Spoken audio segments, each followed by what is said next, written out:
Il Veneto come un forno. A metà mattina le temperature erano già salite a 35 gradi, la città più calda della regione, Treviso, con 38 gradi di media.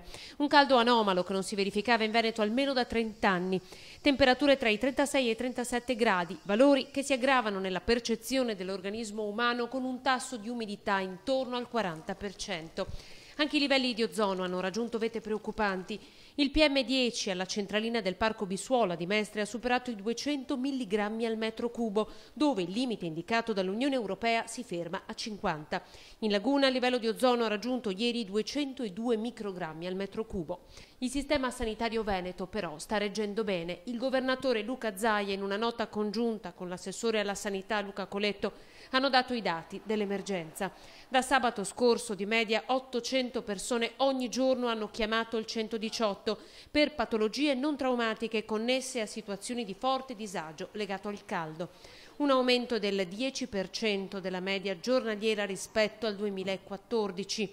I sintomi registrati sono disidratazione e astenia. 4 casi gravi sono attualmente ricoverati, 2 a Verona, 1 a Padova e 1 a Treviso. Si tornerà a respirare soltanto venerdì. Secondo l'ARPAV le temperature dovrebbero diminuire con l'arrivo di possibili temporali anche in pianura.